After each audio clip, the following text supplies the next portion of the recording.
about not being unequally yoked together with non-believers, because a believer has nothing in common with a non-believer. Verse 31, when the neighbouring peoples bring merchandise or grain to sell on the Sabbath, we will not buy from them on the Sabbath or on any holy day. Every 7th year we will forego working the land and will cancel all debts. Can you see, in order in revival to go forward, you need to go back. You need to go back and get rid of all the rubble. You need to go back and start building up the wall. You're a separated people. You need to go back to the Sabbath, keeping the 10 Commandments, keeping God's day holy. It's a different day. It's not like any other. It's the day He has blessed. And now, this upkeep of temple worship, look at verse 32.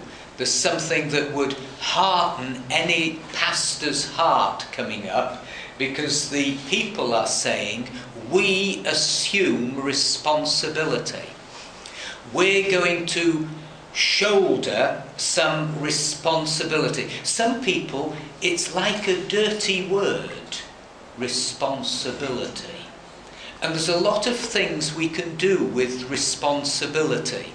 We can shelve responsibility, or we can shun responsibility, or we can do it together and share responsibility, or we can get under the heavy end and shoulder responsibility.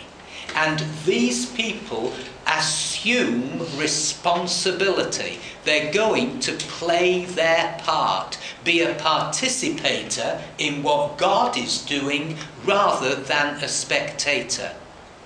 Verse 32.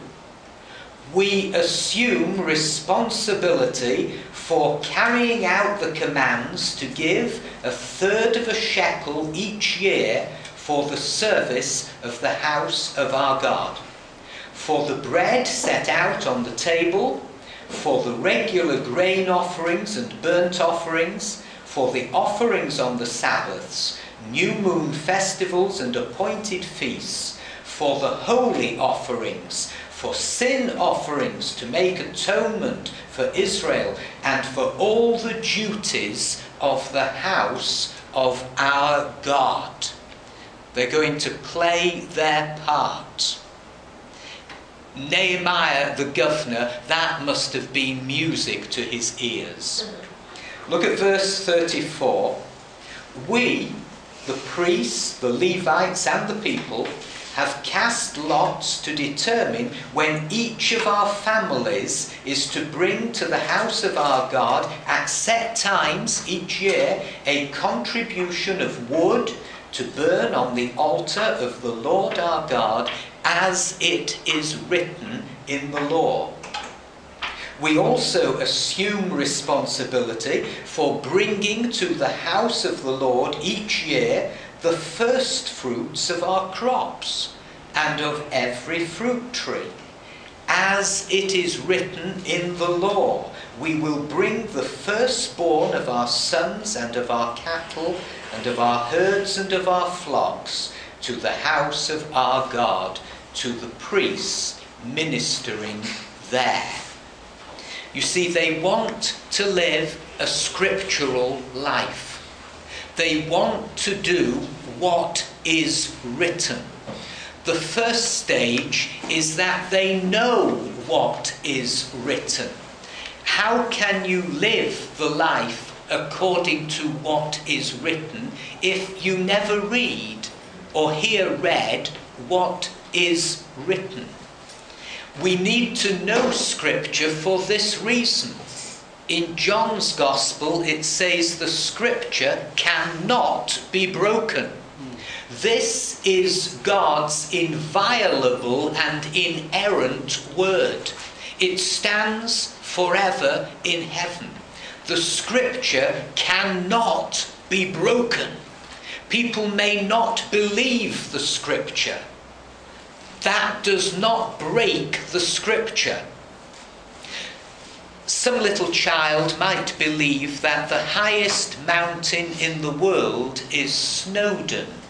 Now that's quite a big mountain in Wales, but it's not in the class of anything in the Himalayas. Just because a little child believes that Snowdon is the highest mountain in the world, then Everest isn't going to shrink to accommodate the wrong thinking of a little child. We believe it or we don't believe it, but the scripture cannot be broken because God has said it and he cannot lie. How can he deny himself? Every word that proceeds out of the mouth of God, your word is truth. Jesus standing before Pilate, Pilate asks, what is truth? He can't see it, but truth is a person who is standing in front of him. Jesus Christ, the way, the truth, and the life. This word is his truth. The entrance of his word gives light. In his light, we see light. We start reading the scriptures and suddenly, hey, I didn't know that. And things begin to unfold and open up to us. Now, these people are serious about the way they live before God. They're bringing their tithes and their offerings. This is a real revival. Look at verse 39.